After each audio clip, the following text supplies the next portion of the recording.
नमस्कार। SPT news पर आपका स्वागत है। पेश है 26 अगस्त बुधवार दोपहर 1:15 राजस्थान की बड़ी खबरें। चीनी के आयात की अनुमति दिए जाने और जमाखोरी और सट्टेबाजी पर सरकार के अंकुश लगाने के बाद इसके मिल भाव 18% घटकर 55 रुपए प्रति किलोग्राम रह गए हैं। खाद्य सचिव संजीव चोपड़ा ने मंगलवार को यह जानकारी दी। हालांकि मिल भाव में आई गिरावट का असर थोक और खुदरा बाजारों में दिखना भी बाकी है। उपभोक्ता मामलों के मंत्रालय के मुताबिक 24 अगस्त को देश में चीनी का औसत थोक भाव 58 रुपये 29 पैसे और खुदरा भाव 63 रुपये 5 पैसे प्रति किलोग्राम रहा। उन्होंने मीडिया से कहा कि मिलों द्वारा बढ़ाए गए चीनी के मिल भाव अब कम होने लगे हैं।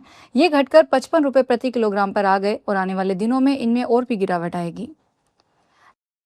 जयपुर शहर की सफाई व्यवस्था और प्रशासनिक कसावट का सीधा जायजा लेने के लिए जिला कलेक्टर संदेश नायक मंगलवार देर रात बिना किसी औपचारिक काफिले और तामझाम के खुद सड़कों पर उतरे। शहर के ऐतिहासिक परकोटा क्षेत्र की जमीनी हकीकत देखने के लिए कलेक्टर ने स्कूटी की सवारी की, जिसमें अतिरिक्त जिला कलेक्टर नरेंद्र कुमार वर्मा खुद स्कूटी चला रहे थे और कलेक्टर पीछे बैठकर सफाई व्यवस्था का निरीक्षण कर रहे थे। अजमेरी गेट से शुरू हुआ यह औचक निरीक्षण अभियान देर रात तक परकोटे के प्रमुख बाजारों और तंग गलियों में जारी रहा। यहाँ उन्होंने रात्रिकालीन सफाई की जमीनी स्थिति को देखा। राजस्थान में आगामी नगर निकाय चुनाव 2026 की तैयारियों के बीच राज्य निर्वाचन आयोग ने पाली नगर निगम और सीकर जिले के फतेहपुर नगर परिषद में मतदान के कार्यक्रम में महत्वपूर्ण संशोधन किया। स्थानीय नागरिकों की धार्मिक भावनाओं, सांस्कृतिक त्योहारों और कानून व्यवस्था को ध्यान में रखते हुए आयोग ने दोनों निकायों में वोटिंग की तारीखों की अदला बदली की है।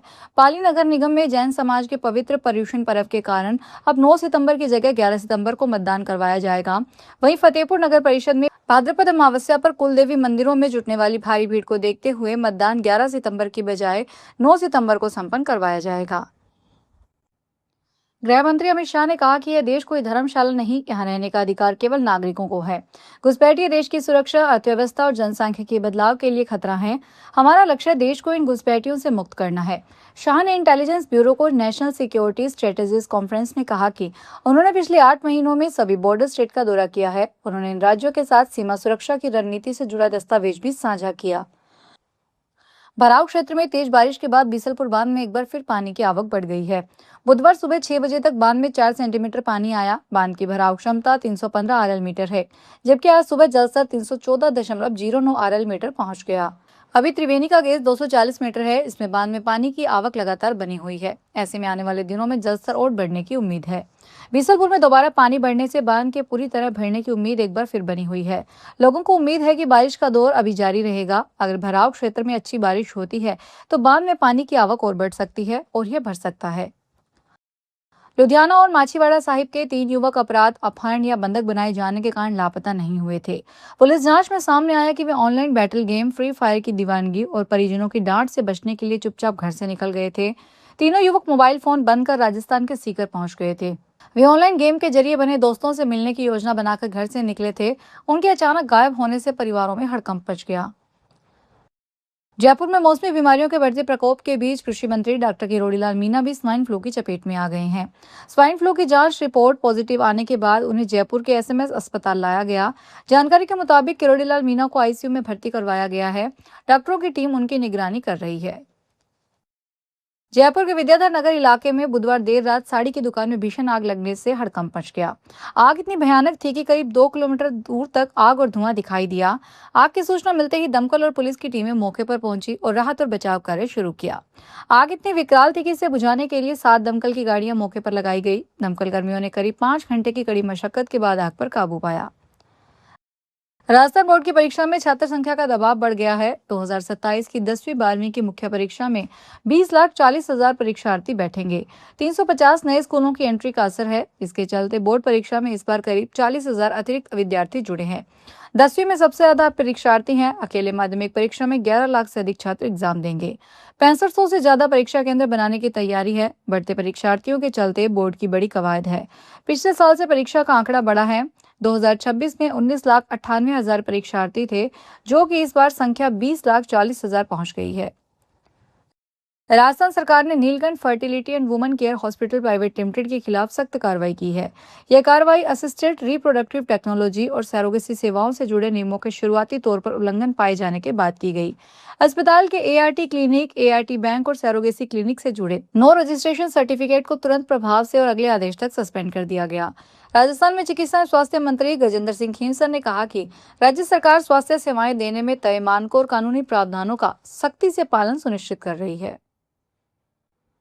प्रधानमंत्री नरेंद्र मोदी ने सोशल मीडिया प्लेटफॉर्म पर बुधवार को सुभाषित शेयर किया। उन्होंने एक श्लोक साझा किया जिसका हिंदी अर्थ है कि ज्ञानी और सज्जन व्यक्ति परस्पर सम्मान, सेवा और सद्भाव का व्यवहार करते हैं। वे व्यक्तिगत लाभ की भावना से मुक्त होकर एक दूसरे की सेवा तथा प्रशंसा करते हुए जीवन में सुखपूर्वक उन्नति प्राप्त करते हैं। बीते दिन मंगलवार को प्रधानमंत्री ने कहा, उत्तम व्यक्तियों की संगति, विद्वानों के साथ सत्संवाद तथा निस्वार्थ और निर्लोभी व्यक्तियों के साथ मित्रता करने वाले व्यक्ति कभी दुखी नहीं होता। भरतपुर के मथुरा गेट थाना पुलिस ने बैंक ऑफ बड़ौदा की एटीएम मशीन काटते हुए 2 बदमाशों को पकड़ लिया। दोनों एसएसजे कॉलेज के सामने एटीएम मशीन काट रहे थे। इसी दौरान गश्त कर रहे कांस्टेबल की नजर उन पर पड़ गई। कांस्टेबल ने तुरंत एटीएम वाली दुकान का शटर बंद कर दिया, जिससे दोनों बदमाश अंदर ही फंस गए। पुलिस ने मौके से एटीएम काटने के कई औजार और एक बुलेट बाइक जब्त की। वहीं बदमाशों पर बाहर से नजर रखे रहे उनके साथी पुलिस को देखकर फरार हो गए। पुलिस उनकी तलाश कर रही है। केंद्र सरकार ने केरल का नाम बदलकर केरलम करने की अधिसूचना जारी कर दी है। नया नाम 25 अगस्त से लागू हो गया है। केरल का नाम बदलने वाला विधेयक 11 अगस्त को लोकसभा और अगले दिन 12 अगस्त को राज्यसभा से पास हुआ था। इसके बाद राष्ट्रपति द्रौपदी मुर्मू ने भी विधेयक को मंजूरी दी थी। इसके बाद राज्य के नाम में बदलाव का रास्ता साफ हो गया था। केरल अधिनियम 2026 के तहत संविधान में राज्य के नाम से जुड़े जरूरी प्रावधानों में बदलाव किया गया है। राजस्थान में मानसून की गतिविधियां पूर्वी हिस्से में बनी हुई है। मौसम विभाग के अनुसार झारखंड के ऊपर कम दबाव का क्षेत्र बना हुआ है। वहीं मानसून ट्रफ लाइन जम्मू और देहरादून से होते हुए कम दबाव के क्षेत्र तक बनी हुई है। इसके प्रभाव से पूर्वी राजस्थान के कई इलाकों में बुधवार तक बारिश का दौर जारी रहने की संभावना है। झालावाड़ में लगातार हो रही बारिश के चलते छांपी बांध में पानी की आवक बढ़ गई। इसके बाद बांध के 7 गेट खोलकर पानी की निकासी शुरू की गई। अजमेर के जेएलएन अस्पताल में प्लेसमेंट एजेंसी के जरिए सिलेक्ट 62 नर्सिंग ऑफिसर्स की भर्ती में पैसे लेकर ज्वाइनिंग देने के आरोप लगे हैं। इस राशि की शिकायत के बाद अस्पताल अधीक्षक डॉक्टर अरविंद खरे ने भर्ती निरस्त कर दी। आदेश में बताया गया है कि मूल्यांकन सूची के अनुसार कार्मिकों की नियुक्ति नहीं देकर उनमें बदलाव किया गया है। ये कार्रवाई कुछ लोगों ने जब कलेक्टर को शिकायत की तो उसके बाद की गई। फिलहाल इस बुलेटिन में इतना ही। फिर हाजिर होंगे बड़ी खबरों के साथ।